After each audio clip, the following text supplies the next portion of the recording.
2019 کو سنڈے کے دن قرآن class number 239 میں ہم انشاءاللہ تعالی سورۃ البلد سے آغاز کریں گے۔ اعوذ باللہ من الشیطان الرجیم، بسم اللہ الرحمن الرحیم۔ لا اقسم بہذا البلد، نہیں، یہ لا جو ہے یہ الگ سے ہے۔ انگلش میں اس کے لیے لفظ استعمال ہوتا ہے نے، یعنی جو نظریات ہیں ان کی نفی، ایسا نہیں ہے، لیکن انگلش میں آگے آ جاتا ہے قوما، اور اس کے بعد ہے کہ آپ قسم کھا رہے ہیں۔ اقسم بہذا البلد، مجھے اس شہر مکہ کی قسم۔ ویسے لفظی ترجمہ اگر آپ کریں گے تو یہ بنے گا کہ میں اس شہر مکہ کی قسم نہیں کھاتا یا نہیں یاد فرماتا، لیکن یہ لا جو ہے یہ الگ سے ہے، یہ عربی کا اسلوب ہے کہ جو مشرکین عرب کے فرسودہ نظریات تھے ان کی نفی کی گئی ہے، اور اس کے بعد قسم یاد فرمائی گئی ہے مکے کے اوپر۔ لا جو ہم کہتے ہیں نا، نہیں، جو کچھ تم کہہ رہے ہو وہ غلط ہے۔ اقسم بہذا البلد، مجھے قسم ہے اس شہر مکہ کی۔ وَأَنْتَ حِلٌّ بِهَذَا الْبَلَدِ، اس حال میں کہ آپ کو حلال ٹھہرا لیا گیا ہے اس شہر مکہ میں، یعنی آپ علیہ السلام کو تکلیفیں دی گئیں۔ آپ اس مکے کے رہنے والے 52 سال آپ کی زندگی کے آپ کو پتہ ہے مکے میں گزرے، اعلان نبوت سے پہلے کے بھی آلموسٹ 40 سال۔ اس کے باوجود وہ مکے کے لوگ جو آپ سے بڑی محبت کرتے تھے، آپ کو صادق اور امین کہتے تھے، آپ کے کریکٹر سے واقف تھے، انہوں نے آپ علیہ السلام کی عزت اور ناموس کو، تکریم کو حلال ٹھہرا لیا، اور اسی شخص کو جسے وہ عرصہ دراز سے یہ کہہ رہے تھے کہ یہ صادق ہے، امین ہے، سچا ہے، اسی کو کبھی مجنون کہنا شروع کر دیا، کبھی کہنا شروع کر دیا کہ یہ اس کا ذہنی توازن بگڑ گیا، کبھی کہنا شروع کر دیا اس پہ آسیب کا کوئی سایہ آ گیا جس کی وجہ سے یہ اس طرح کی باتیں کرتا ہے۔ حتیٰ کہ آپ علیہ السلام کو جسمانی تکلیف دینے میں بھی ان لوگوں نے کوئی آر محسوس نہیں کی، آپ علیہ السلام کی عزت کو حلال ٹھہرا لیا۔ مجھے اس شہر مکہ کی قسم کہ اے محبوب تمہیں اس شہر کے اندر انہوں نے حلال ٹھہرا لیا ہے۔ ایک معنی تو اس کا یہ ہے۔ دوسرا معنی یہ ہے کہ آپ صلی اللہ علیہ وآلہ وسلم کے لیے اس شہر کو حلال کر دیا جائے گا، ایک وقت آئے گا، یعنی آج تو یہ مشرکین عرب آپ کو تکلیفیں دے رہے ہیں، ایک دن آئے گا کہ اللہ تعالیٰ آپ کو یہ موقع دے گا کہ آپ یہ مکے کے رہنے والے لوگوں سے اپنا بدلہ اتاریں گے۔ یہ الگ بات ہے کہ جب وہ موقع آیا تو آپ علیہ السلام نے وہی کہا جو حضرت یوسف علیہ السلام نے کہا تھا، لا تثریب علیکم اليوم، آج تم پہ کوئی گرفت نہیں ہے۔ تو ایک وقت آئے گا تمہارے لیے حلال کر دیا جائے گا یہ شہر، جس طرح آج تمہیں یہاں پہ حلال کر رہے ہیں، یہ تم پر یہ شہر مکہ حلال ہو جائے گا۔ حالانکہ مکہ وہ شہر تھا کہ نبی صلی اللہ علیہ وآلہ وسلم کی بعثت سے پہلے بھی وہاں پر مکے کی سرزمین کے اندر حرم میں اگر کسی کا جانی دشمن، اس کے بچے یا باپ کا قاتل بھی سامنے آ جاتا تو اس کو امن مل جاتا تھا۔ وہ کہتے تھے کہ حرم کے اندر تلوار نہیں ہم چلا سکتے، یعنی اسلام کے آنے سے پہلے بھی مکے کی حرمت تو تھی، لیکن اللہ تعالیٰ نے فرمایا ایک دن آئے گا کہ ہم آپ کو اس چیز کی اجازت دیں گے کہ آپ حرم کی سرزمین میں بھی اپنے دشمنوں سے بدلہ اتارنے کے لیے تلوار کا استعمال کر سکتے ہیں، لیکن یہ آپ کے لیے خاص ہوگا۔ اسی کانٹیکسٹ میں صحیح بخاری میں ایک ڈیٹیل حدیث ہے، نبی صلی اللہ علیہ وآلہ وسلم نے فرمایا کہ اللہ تعالیٰ نے اس شہر مکہ کو حرم بنایا تھا ابراہیم علیہ السلام کے ذریعے۔ یہاں پہ کوئی کسی کو تکلیف نہ دے، یہاں کا کوئی درخت نہ اکھاڑا جائے، کوئی کانٹا نہ اکھاڑا جائے، اور اگر کوئی شخص تم سے کہے کہ مدینے کو، یعنی یہ مکے کو اللہ کے محبوب صلی اللہ علیہ وآلہ وسلم کے لیے حلال ٹھہرایا گیا فتح مکہ کے موقع پر، تو اس کی اس دلیل کو نہ لینا، کیونکہ یہ میرے لیے خاص تھا، اور وہ بھی تھوڑی سی ساتھ کے لیے۔ اس کے بعد قیامت تک کے لیے مکے کی حرمت ہے، مکے کے اندر کوئی قتل و غارت نہیں کر سکتا، مکے کے اندر آپ کسی کو سزا نہیں دے سکتے، درخت نہیں اکھاڑ سکتے، گھاس نہیں اکھاڑ سکتے۔ اور بخاری و مسلم حدیث ہے، اے اللہ ابراہیم علیہ السلام نے مکے کو حرم بنایا تھا اور میں مدینے کو حرم بناتا ہوں۔ اے اللہ، بخاری مسلم کے الفاظ ہیں، 50 کے قریب حدیث ہے، مکے کے مد، مدینے کے مد میں برکت عطا فرما، اس کے سا میں برکتیں عطا فرما۔ اے اللہ مدینے کی محبت مکے سے بھی زیادہ ہمارے دل میں کر دے۔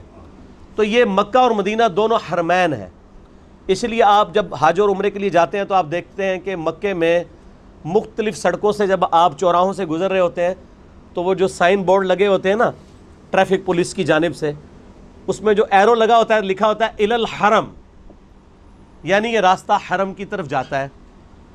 اور سیم یہی چیز مدینہ شریف میں بھی ہے، مختلف سڑکوں پر چوراہوں پر لکھا ہوتا ہے الی الحرم، یہ راستہ حرم کی طرف جاتا ہے، کیونکہ مدینہ بھی حرم ہے اور مکہ بھی حرم ہے، اسی لیے ہم حرمین کہتے ہیں، یعنی دو حرم والی جگہ۔ یہ تو اب سعودی عرب تو اس کا نام سعودی حکومت نے خود سے رکھ دیا، مجھے شدید اختلاف ہے، یہ حرمین ہی اسے کہنا چاہیے۔ ویسے وہاں کے جو حکمران ہیں وہ اپنے آپ کو خادم حرمین شریفین کہتے ہیں، اور وہ بھی شافات سے شروع ہے، شافات سے پہلے تو وہ جلالت الملک اور پتہ نہیں کیا کیا لفظ استعمال کرتے تھے۔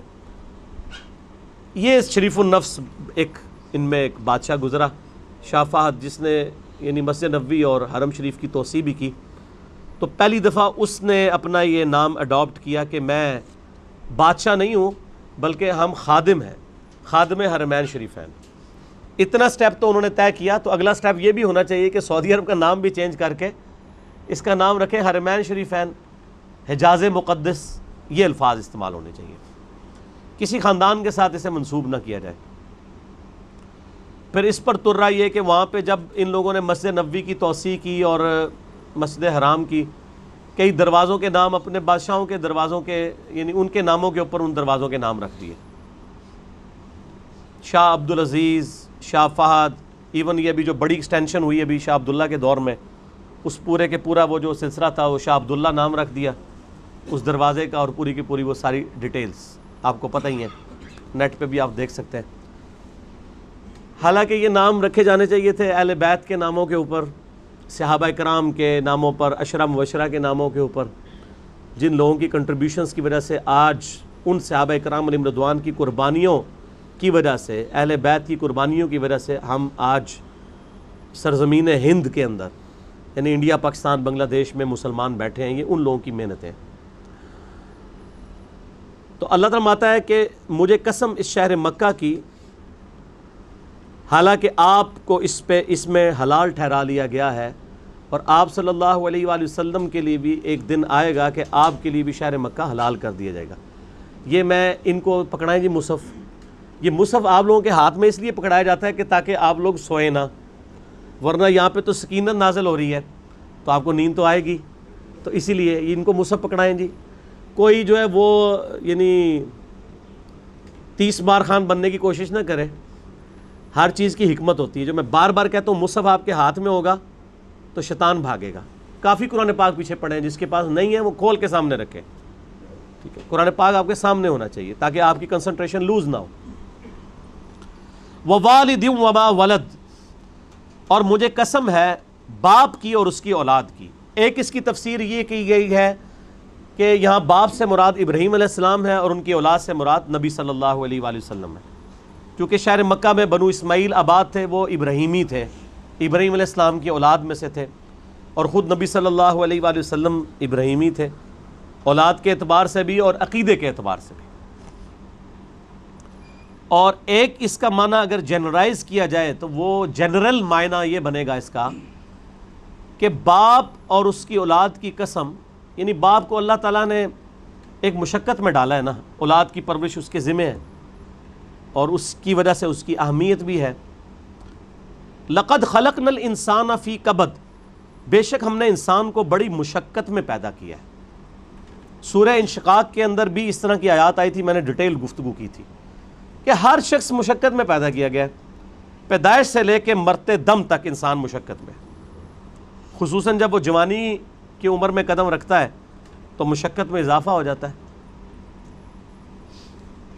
اور وقت کے ساتھ ساتھ انسان پہ برا وقت ہی آتا ہے، اچھا وقت نہیں آتا۔ انسان کی مصروفیات بڑھ جاتی ہیں، انسان کی تگ و دو بڑھ جاتی ہے، اولاد کی تربیت کا معاملہ، ان کے رزق کا بندوبست کرنا، ظاہر ہے اللہ نے اسباب کے ساتھ چیزوں کو جوڑا ہوا ہے، تو پوری زندگی انسان مشقت کاٹتا رہتا ہے۔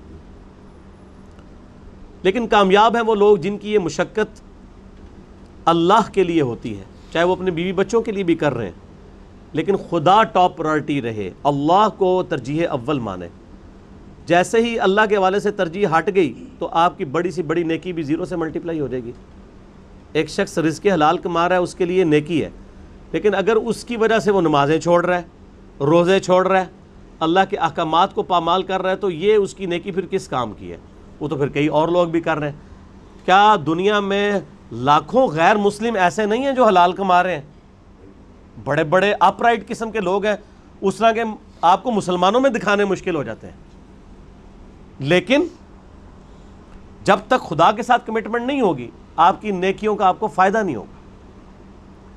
تو انسان کو مشقت میں اللہ نے پیدا کیا، ماں کو بھی مشقت اٹھانی پڑتی ہے، باپ کو بھی اٹھانی پڑتی ہے، اور انسان جب یعنی بچپن میں تو اس کی بڑی بادشاہ والی زندگی ہوتی ہے، جو جوانی میں قدم رکھتا ہے اس کی مشقت کا دور شروع ہو جاتا ہے، حتیٰ کہ انسان اس زندگی سے فارغ ہو جاتا ہے۔ اتنی تکلیفیں اٹھانے کے بعد ابھی آخرت کی تکلیفیں باقی ہیں۔ اگر کسی نے دنیا میں اللہ کی مرضی کی زندگی گزاری تو اس کی یہ مشقت عارضی ہے، ہمیشہ کی کامیابیاں اس کا مقدر ہیں، اور اگر کسی نے دنیا اپنی مرضی کی گزاری تو یہاں پہ کتنی عیاشی کر لے گا، وہ الٹیمیٹلی مر کے ہمیشہ کی زندگی میں اللہ تعالیٰ کے حضور اسے ناکامی کا سامنا کرنا پڑے گا، اور ہمیشہ کی مشقتیں، ذلت اور عذاب اس کا مقدر ہونے والی ہیں، وَلِعَوْذُ بِاللَّهِ تعالی۔ تو انسان کی کوشش ہوتی ہے، اب وہ کوشش اگر پازیٹیو ہے رزلٹ پازیٹیو نکلے گا، نیگیٹو ہے تو نیگیٹو نکلے گا۔ اسی کا ذکر اب آگے آ رہا ہے، اَيَحْسَبُ أَن لَّن يَقْدِرَ عَلَيْهِ أَحَدٌ، کیا انسان یہ گمان کرتا ہے کہ اس پر کسی کا بس نہیں چلے گا؟ یعنی وہ اگر دنیا اپنی مرضی کی گزار ہے تو یہ سمجھ رہا ہے آخرت بھی اپنی مرضی کی گزارے گا؟ نہ، ایسا نہیں ہوگا۔ یقول اہلکت مالا لبدا، بڑے فخر سے کہتا ہے کہ میں نے تو بڑا مال خرچ کیا ہے۔ اسپیسیفکلی تو اشارہ ہے مشرکین عرب کے ان امیر لوگوں کی طرف جن کا ذکر قرآن پاک میں کئی جگہ ہے کہ وہ بڑا فخر کرتے تھے کہ ہم حرم مکہ کی جو خدمت ہے وہ ہمارے ذمہ ہے، ہم یہاں پہ حاجیوں کے اوپر جو ہے وہ خرچہ بھی کرتے ہیں، اللہ کی راہ میں لوٹاتے ہیں۔ اللہ فرماتا ہے ان اعمال کا فائدہ نہیں ہے جب تک تم اللہ کی توحید اور اس کے نبی علیہ السلام کی رسالت پر ایمان نہیں لاؤ گے، شرک سے کنارہ کشی اختیار نہیں کرو گے، تو یہ حاجیوں کے اوپر کھانا پینے کے اوپر پیسے صرف کرنا، یہ مال جو تم لگا رہے ہو اور بڑی اکڑ رہے ہو کہ اللہ کے حضور اس کا کوئی اجر ملے گا، کوئی اجر نہیں ہے اس کا۔ اَيَحْسَبُ أَن لَّمْ يَرَهُ أَحَدٌ، کیا وہ خیال کرتا ہے کہ اسے کسی نے نہیں دیکھا؟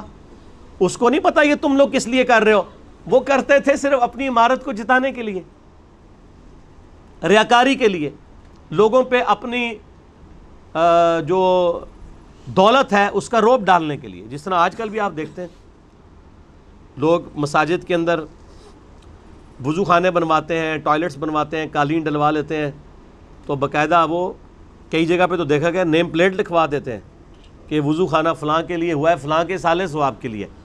بھائی اگر سالے ثواب کے لیے بھی ہے تو اللہ کو تو پتہ ہے نا، آپ کے لکھنے کا تو اللہ محتاج نہیں ہے، نیکیوں کو تو چھپانا چاہیے، یہ خطرہ ہے کہ آپ کی نیکیاں برباد ہو جائیں۔ اور کئی لوگ تو جو ہے وہ حرام کے مال سے جو ہے اس طرح کے معاملات چل رہے ہوتے ہیں ان کے، اور وہ یہ سمجھتے ہیں کہ ہم اللہ کی راہ میں تھوڑا سا پیسہ خیرات کر کے اپنے باقی کے مال کو حلال کر لیں گے، ایسا نہیں ہوگا۔ اللہ تعالیٰ بہت غیرت مند ہے۔ صحیح مسلم میں حدیث ہے قیامت والے دن ایک سخی کو، ایک شہید کو اور ایک قاری کو بلایا جائے گا۔ اللہ تعالیٰ شہید سے پوچھے گا تجھے میں نے اتنی صحت دی، گیون سرکمسٹانسز تیرے لیے فیوریبل کیے، تو نے اس کے بدلے میں میرے لیے کیا کیا؟ وہ کہے گا یا اللہ میں نے جان دے دی، اور کیا کرتا؟ سب سے بڑی قربانی یہی ہو سکتی۔ اللہ فرمائے گا تو نے جان اس لیے دی تاکہ لوگ تجھے کہیں بڑا بہادر ہے، تو تجھے دنیا میں لوگوں نے بڑی تعریف کی تیری، تجھے دنیا میں اجر مل چکا ہے اس ریاکاری کا، اوندھا منہ کر کے دوزخ میں ڈال دیا جائے گا۔ وَلِعَوْذُ بِاللَّهِ تَعَالَى اللہم اجرنا من النار، آمین۔ سخی سے اللہ پوچھے گا تجھے اتنا مال دیا تھا تو نے میرے لیے کیا کیا ہے؟ کہ یا اللہ میں نے اتنا صدقہ اور خیرات کیا تیرے علم میں، حتیٰ کہ میں نے مسجدوں میں نیم پلیٹ بھی اپنے نام کی لگوائی ہے، تجھے نظر نہیں آتی وہ پلیٹیں؟ یہ میں کہہ رہا ہوں اس کی ایکسپلینیشن میں۔ اللہ فرمائے گا تو نے اس لیے سب کچھ کیا تاکہ لوگ کہیں بڑا سخی ہے، تو دنیا میں تیری بڑی تعریف ہوئی ہے۔ آج بھی آپ دیکھ لیں، میں نام لیے بغیر کہتا ہوں، لاکھوں کے دسترخوان روزانہ کے چلا رہے ہیں حرام کے مال کے اوپر، اور لوگ ان کی بڑی تعریف بھی کرتے ہیں، دیکھیں جی چلے جو کچھ بھی ہے غریبوں کو کھلا بھی تو رہا ہے نا۔ یہ کرائٹیریا دنیا میں ٹھیک ہے، یہ فرزانہ ڈاکو والا معاملہ جو ہے نا، وہ کہ بھی ایک ڈاکو وہ امیروں سے لوٹ کے غریبوں کی مدد کرتا تھا، یہ فلموں میں اچھا ہے، اللہ تعالیٰ کے لیے نہیں ہے۔ اللہ تو ایک کسی بھی کرٹیکل ریزن کی وجہ سے زیرو سے ملٹیپلائی کر دیتا ہے سب کچھ، بے پرواہ ہے نا۔ سر آپ اپنی داڑھی پگڑی نمازوں سے اور بڑے بڑے دسترخوانوں سے عوام کو دھوکہ دے سکتے ہیں، اللہ کو نہیں۔ صحیح مسلم میں حدیث ہے، اللہ تعالیٰ تمہارے شکلوں اور تمہارے مال کو نہیں دیکھتا، دلوں اور اعمال کو دیکھتا ہے۔ شکل بھی نہیں دیکھنی اور مال بھی نہیں دیکھنا۔ آپ لوگ کیا دیکھ رہے ہوتے ہیں؟ بڑا نورانی چہرہ ہے، اللہ کا کتنا کرم ہے اس پہ، کتنی دولت ہے، اور اللہ کا فرما رہا ہے دل اور اعمال۔ حتیٰ کہ صحیح بخاری میں آتا ہے، اور اس کا ذکر اشارتاً سورہ توبہ میں بھی آیا ہے، جب نبی علیہ السلام نے اپیل کی نا غزوہ تبوک کے موقع پر، رومن امپائر سے لڑنا تھا، سب سے بڑی سپر پاور، تو چندے کی اپیل کی، تو ایک صحابی نے پوری رات ایک یہودی کی یعنی مزدوری کرنے کے بعد اس کو ایک مٹھی جو ہے نا وہ کھجوریں ملی معاوضے کے طور پہ۔ بارٹر سسٹم تھا نا، ضروری نہیں کرنسی ملتی تھی، کھجوریں مل جاتی تھیں، جو کے دانے مل جاتے تھے، گندم مل جاتی تھی، اور وہ ایک مٹھی کھجور لا کر نبی علیہ السلام کے پاس پیش کرتا ہے کہ میری طرف سے یہ جہاد کے لیے قبول کرائیں۔ وہاں پہ منافقین ہوتے ہیں جو اوپر سے مسلمان ہیں، وہ آپس میں ایک دوسرے سے ٹھٹا مذاق کرتے ہیں کہ یہ دیکھو ایک مٹھی کھجور سے کیا فرق پڑنا ہے، ٹھیک ہے۔ اور نبی علیہ السلام اتنے خوش ہوتے ہیں کہ آپ علیہ السلام ان کھجوروں کو وہ جو جتنا مال ہے اس کے اوپر یوں بکھیرتے ہیں اور فرماتے ہیں یہ سب پہ بھاری ہے، پیچھے اخلاص ہے نا۔ اسی لیے دیکھیں نیکیاں قیامت والے دن گنی نہیں جانی، تولی جانی ہے۔ مکے کے اندر رہنے والا شخص جو روزانہ 5 وقت نماز حرم میں پڑھتا ہے، ہزاروں لاکھوں نمازوں کا ثواب کماتا ہے، عین ممکن ہے کہ اس کی لاکھوں نمازیں، ایک وہ شخص جو سڑک کے کنارے مزدوری کرتا ہے، وہ مسجد تک بھی جانے میں اس کو تردد ہے، اور وہیں پہ وہ اپنا کپڑا ڈال کے جون جولائی کی تپتی دوپہر کے اندر سڑک کے کنارے کسی درخت کی چھاؤں میں صرف فرض ہی ادا کر لیتا ہے، اس کی ایک نماز ظہر ہو سکتا ہے اس کی ہزاروں نماز ظہر جو حرم میں ہے اس سے بڑھ کر ہو، کیونکہ اللہ نے نیکیاں تولنی ہے، گننی نہیں ہے۔ اگر کسی کے پاس 5 نوٹ 10-10 روپے کے ہوں اور ایک نوٹ 5,000 روپے کا ہو تو ورتھ کس کی زیادہ ہے؟ 5,000 کی۔ اگرچہ نوٹ وہ ایک ہے لیکن اس کی ویلیو زیادہ ہے۔ اسی طریقے سے اگرچہ حرم میں نیکیاں زیادہ ہیں لیکن ان کی ویلیو ورتھ، اسی کو وہ کہا جاتا ہے نا کہ اللہ تعالیٰ کوالٹی دیکھتا ہے، کوانٹٹی نہیں دیکھتا۔ کوالٹی اس کی زیادہ ہے، اس کو جو اللہ نے حالات و واقعات دیے تھے اس میں بیسٹ وہی پرفارم کر سکتا تھا۔ تو قیامت والے دن نیکیاں تولی جائیں گی، گنی نہیں جائیں گی۔ اور پھر اس میں آتا ہے کہ تیسرا قاری بلایا جائے گا، عالم، قرآن کا حافظ، صحیح مسلم کے الفاظ ہیں۔ ہاں بھائی قرآن کا علم دیا تھا، کیا کیا؟ کہے گا یا اللہ میں نے تو اتنے لوگوں کو تقریریں کی، اتنے واعظ کیے، اتنے درس قرآن دیے، یہ کرتا رہا۔ اللہ نے فرمایا وہ اس لیے کرتا رہا کہ لوگ تیری بڑی تعریف کریں کہ تو بڑا علامہ ہے۔ تو دنیا میں تیری تعریف ہوئی ہے، اتنے بڑے بڑے اشتہار تیرے نام کے نہیں چھپتے تھے جس کے آگے پیچھے اتنی لمبی لمبی دمیں لگی ہوئی ہوتی تھیں، تو تجھے دنیا میں اجر مل چکا ہے، اس کو بھی اوندھا منہ کر کے دوزخ میں۔ تو ریاکاری کے ساتھ اعمال ایکسیپٹیبل نہیں ہے۔ اَيَحْسَبُ أَن لَّمْ يَرَهُ أَحَدٌ، کیا اس نے یہ خیال کیا کہ اسے کوئی دیکھ نہیں رہا؟ أَلَمْ نَجْعَل لَّهُ عَيْنَيْن، کیا ہم نے ان کے لیے 2 آنکھیں نہیں بنائیں؟ اب یہ اللہ تعالیٰ انسانوں کو مخاطب کر رہا ہے کہ جو میں نے تمہیں نعمتیں دی ہیں ان پر غور و تفکر کرو، اور پھر اس کا تقاضا کیا ہے وہ بھی آگے بیان ہوگا۔ ہم سب جتنے 100+ یہاں لوگ بیٹھے ہیں یا ہزاروں لوگ جو ویڈیو میں دیکھیں گے، کہ پوری دنیا کے انسان اپنے آپ کو سامنے رکھیں. اللہ تعالیٰ آپ سے مخاطب ہے. الم نجعل لہ عینین، کیا میں نے تم لوگوں کو آنکھیں نہیں دیں، ولسانا وشفتین، اور ایک زبان اور دو ہونٹ نہیں دیے. اس کے اندر قیامت مضمر ہے میرے بھائی. یہ زبان اور ہونٹ نہ ہو تو بچہ بڑا ہی نہیں ہو سکتا. اور جو ساتھ جبلی ہدایت اللہ نے دی ہے اسے پتہ ہے کہ میں نے دودھ کیسے پینا ہے. بچے کو سکھانا نہیں پڑتا، وہ اپنی جبلی ہدایت، نیچرل انسٹنکٹ جسے کہتے ہیں، جیسا کہ ایک بکری کی نیچرل انسٹنکٹ ہے کہ وہ گوشت کی طرف دیکھے گی بھی نہیں اور گھاس کھائے گی. اور شیر جو ہے وہ گھاس اس کے سامنے، تازہ گھاس کیا، تازہ سبزیاں بھی لا کے رکھیں، وہ اس کی طرف منہ بھی نہیں مارے گا، گوشت کھائے گا.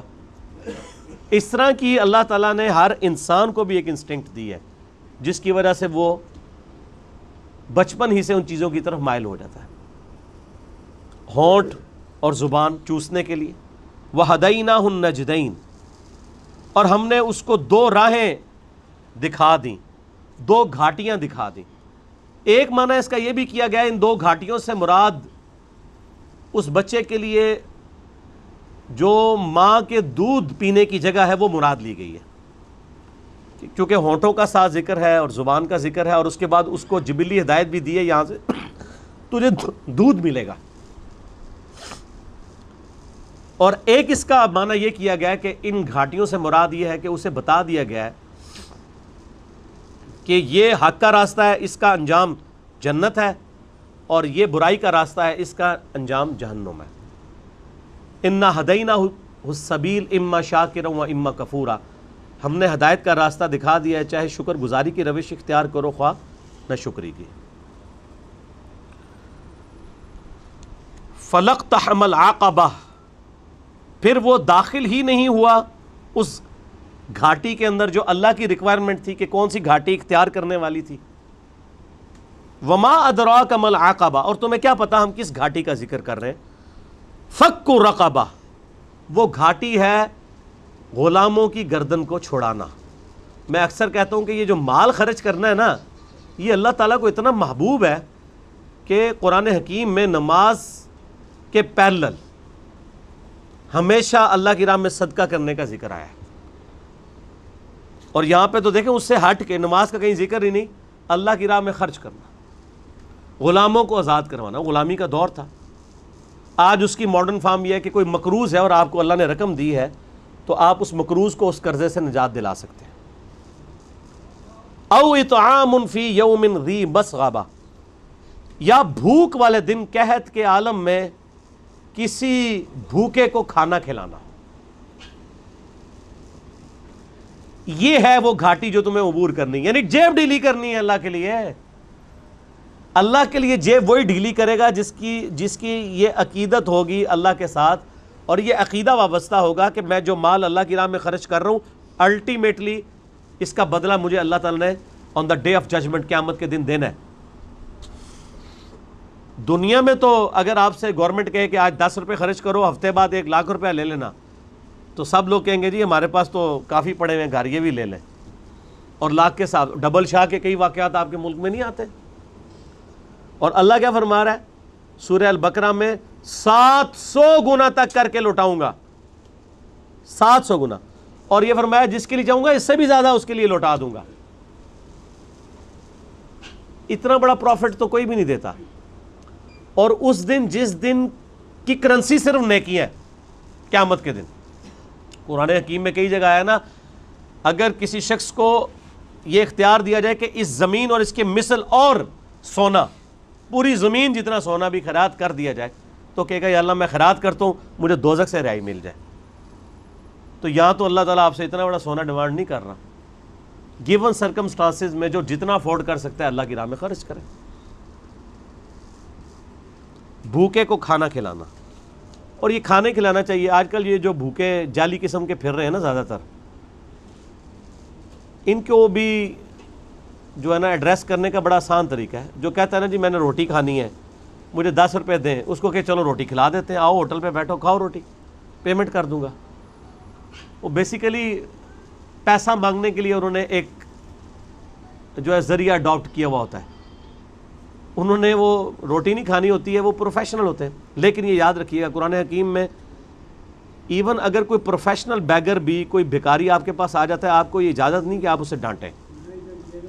آپ ڈانٹیں گے نہیں اسے، بلکہ آپ اس کو جو ہے وہ پیار محبت کے ساتھ جو ہے وہ اس کے راستے کے اوپر چلا دیں گے. اسے کہیں گے بھائی اللہ تعالیٰ آپ کی مدد فرمائے. ڈانٹنے کی اسلام میں اجازت نہیں ہے. اگر آپ پیسے نہیں دے سکتے تو یہ حق آپ کو کس نے دیے کہ آپ کسی کو ڈانٹیں؟ آپ نے کیا اس شخص کو خریدا ہوا ہے کہ آپ اسے ڈانٹیں گے؟ کوئی آتا ہے آپ اس کو دعا ہی دے دیں کہ اللہ تعالیٰ آپ کی اس پریشانی کو دور فرمائے. اور اگر کوئی روٹی کا طلبگار ہے اور آپ کھلا سکتے ہیں تو ہوٹل پہ اس کو لے جائیں، کھلا دیں. اور آپ دیکھیں گے اکثر لوگ ہی فارغ ہو جاتے ہیں. کئی لوگ مسجدوں میں کھڑے ہوتے ہیں، او جی جیب کٹ گئی ہے، فلاں شہر جانا ہے، کرایہ چاہیے. آپ ان کو اگر کہیں کہ ہاں آپ کو بس میں بٹھا دیں تو 100 میں سے شاید 2 یا 3 بندے تیار ہوں گے. تو مقصد تو ان کا جانا تھا. میں تو یہی کرتا ہوں، اگر کسی کو اس طریقے سے معاملہ ہو تو میں تو پھر اس کو بس میں بٹھا کے آتا ہوں، کنڈکٹر کو کرایہ اس کے ہاتھ میں، اور ساتھ کیا کہتا ہوں کہ اگر یہ اترے تو کرایہ تیرا، چلو اس غریب کے کام آ جائے نا. اس کو نہیں دینا جس نے 2 نمبری کی ہے، جھوٹ بولا ہے. اگر ایسا کوئی کرے تو یتیمن ذا مقربہ، یا یتیم جو کہ رشتہ دار بھی ہو اسے کھانا کھلایا جائے. او مسکینن ذا متربہ، یا مسکین جو ہے جو خاک نشین ہے، مٹی پہ بیٹھنے والے جن کے پاس جگہ بھی نہیں ہے، ان کو کھانا کھلانا، یہ اللہ تعالیٰ کے حضور نیکیوں میں سے ایک نیکی ہے. ثم کان من الذین آمنوا وتواصوا بالصبر وتواصوا بالمرحمہ، پھر اس کے بعد ایمان والوں سے جو ایک دوسرے کو نصیحت کرتے ہیں صبر کی، اور ایک دوسرے کو رحمت کی نصیحت کرتے رہتے ہیں. دیکھیں اللہ کی راہ میں صدقہ اور خیرات کرنے کے بعد اللہ تعالیٰ نے ایمان لانے کا ذکر کیا ہے، اور اللہ کی راہ میں جو صبر و استقامت ہے اس کا ذکر کیا ہے، صرف امپورٹنس بتانے کے لیے کہ اللہ کی راہ میں جیب ڈھیلی کرنے کی کتنی امپورٹنس ہے. ایمان لانے والے، صبر اختیار کرنے والے اور صبر کی تلقین کرنے والے. یہ تو خیر ڈیٹیل آگے سورۃ العصر میں آئے گی نا، جو 4 کامیابی کے لیے شرائط ہے، ان میں آخری 2 شرائط یہی ہیں کہ آپ نے حق بات کی تلقین کرنی ہے اور صبر کی تلقین کرنی ہے. اولئک اصحاب المیمنہ، یہی وہ لوگ ہیں جو قیامت والے دن دائیں ہاتھ والے ہوں گے، یعنی ان کا نامہ اعمال ان کے دائیں ہاتھ میں دیا جائے گا. والذین کفروا، وہ جو انکار کرنے والے ہیں، ناشکری کرنے والے ہیں، بآیاتنا، ہماری آیات کی، ہم اصحاب المشأمہ، وہ لوگ ہوں گے بائیں ہاتھ والے. علیہم نار مؤصدہ، ان پر قیامت کے دن آگ چھا رہی ہوگی. بولے اعوذ باللہ تعالی، اللہم اجرنا من النار، آمین. یہ قرآن کا اسلوب ہے کہ جب بھی اہل ایمان کا ذکر ہوتا ہے نا تو ساتھ ہی ساتھ فاسقین کا اور اہل جہنم کا بھی ذکر ہوتا ہے. اہل جنت کا ذکر ہوتا ہے تو اہل جہنم کا بھی ذکر ساتھ میں ہوتا ہے، کیونکہ دونوں چیزیں پیرلل میں ہیں.